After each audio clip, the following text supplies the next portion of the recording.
बोलिए जय श्री कृष्णचंद्र भगवान की जय, विष्णु भगवान की जय, देवी देवताओं की जय, गंगा मात भवानी की जय, पुरुषोत्तम मास की जय।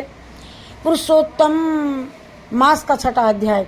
नारद जी बोले कि हे पाप रहित विष्णु, भगवान ने गोलोक में जाकर के क्या किया सो कृपा करके मुझसे कहिए। श्री नारायण कहने लगे, हे नारद, श्री विष्णु भगवान अधिक मास सहित गोलोक में गए तो वहाँ क्या हुआ सो मैं तुमको सुनाता हूँ।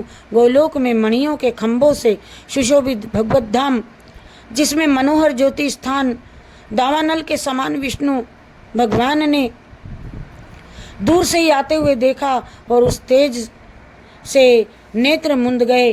फिर अधिक मास को भगवान पीछे करके कुछ थोड़े से नेत्र खोल करके धीरे धीरे आगे बढ़े। जब उस स्थान के पास पहुँचे तो अधिक मास सहित विष्णु बड़े प्रसन्न हुए और द्वारपाल ने उनको नमस्कार किया।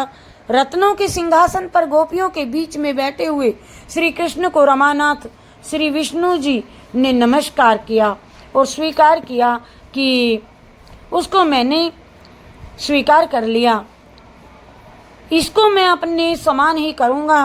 गुण कीर्ति ऐश्वर्य पराक्रम भक्तों के वरदान मेरे समान सभी गुण इसमें होंगे। जैसे मैं लोक में प्रसिद्ध हूँ वैसे ही यह भी पुरुषोत्तम मास के नाम से विख्यात होगा। और जो गुण मुझ में है वही मैंने इसको दिए। हे जनार्दन, तुम्हारी प्रसन्नता के लिए मैंने अपने सभी गुण इसको दे दिए। ये पुरुषोत्तम के नाम से जगत में विख्यात होगा और मेरे समान होकर के सब मासों का स्वामी होगा। अब यह जगत को पूज्य, जगत के नमस्कार करने योग्य होकर के पूजनीय होगा और पूजने वालों का दुख दरिद्रता का नाश करेगा ये। और सब नाश इच्छा वाले होते हैं। मैंने इसको इच्छा रहित किया और मनुष्यों को मोक्ष देने वाला अपने बराबर मैंने इसको किया। जो कोई इच्छा रहित या इच्छा वाला इसको पूजेगा वह अपने किए कर्मों को भस्म करके निसंशय मुझको प्राप्त होगा। हे गरुड़ ध्वज महाभाग्यशाली यति ब्रह्मचारी महात्मा निराहारी भी मेरे परम स्थान को प्राप्त नहीं होते हैं, परंतु पुरुषोत्तम के भक्त मास भर में जन्म मृत्यु से रहित बिना परिश्रम के ही हरि के पद को पा सकते हैं। और सब साधनों में श्रेष्ठ, सब काम तथा अर्थ का देने वाला ये पुरुषोत्तम मास स्वाध्याय योग्य है। जैसे हल से बोए हुए बीज करोड़ों गुना बढ़ते हैं, वैसे ही पुरुषोत्तम मास में किया हुआ पुण्य कोटि गुना बढ़ता है। कोई चातुर्मास के व्रत यज्ञों द्वारा स्वर्ग में जाकर के वहाँ के भोगों को भोग करके फिर इस पृथ्वी पर आते हैं, किंतु जो पुरुषोत्तम का आदर से विधि पूर्वक सेवन करता है वह अपने कुल का उद्धार करके मुझको ही प्राप्त होगा।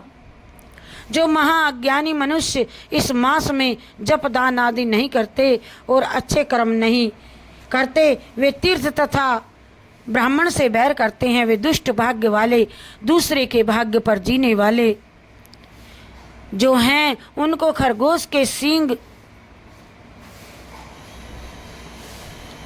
के समान सपने में भी सुख नहीं होता, होगा ही नहीं। जब मूढ़ मनुष्य मेरे प्रिय मल मास का तिरस्कार करेंगे और जो धर्म का आचरण नहीं करेंगे वे सदैव नरक के गामी होंगे। जो पुरुषोत्तम के निर्मित 3-3 वर्ष में धर्म का आचरण नहीं करते वे कुंभी पाक आदि नरकों में पड़ते हैं। जो अज्ञानी पुरुष स्त्री पुत्र पौत्र आदि के बंधन में फंसा रहता है वह अज्ञानी दुख रूपी दावानल में पड़ा रहता है। जिसका अज्ञान से मेरा प्रिय अत्यंत पुण्यदान पुरुषोत्तम मास बीत गया, उसको कैसे सुख प्राप्त हो सकता है। श्रेष्ठ भाग्यशाली जो स्त्रियां पुत्र सुख सौभाग्य के लिए पुरुषोत्तम मास में स्नान दान तथा पूजन करेंगी उनको मैं सौभाग्य संपत्ति सुख पुत्र दूंगा। और जो मेरे इस मास को ऐसे ही व्यतीत कर देंगे उनको मेरे प्रतिकूल और स्वामी से सुख नहीं होगा। भाई पुत्र तथा धन का सुख तो उनको सपने में भी प्राप्त नहीं होगा। अतः सब मनुष्यों को मेरे इस मास में स्नान, पूजा, जप आदि करना और विशेष करके अपनी शक्ति के अनुसार दान करना चाहिए। जिसने भक्ति और श्रद्धा से पुरुषोत्तम मास में मेरी पूजा की और वह धन तथा पुत्र का सुख भोग करके अंत में मेरे गोलोक में वास करेगा। मेरी आज्ञा से सभी मनुष्य मल्लमास को पूजेंगे और मैंने सब मासों में उत्तम इसको ही कहा है। इसीलिए हे रमापते, तुम चिंता छोड़ करके पुरुषोत्तम मास को लेकर के बैकुंठ में चले जाओ।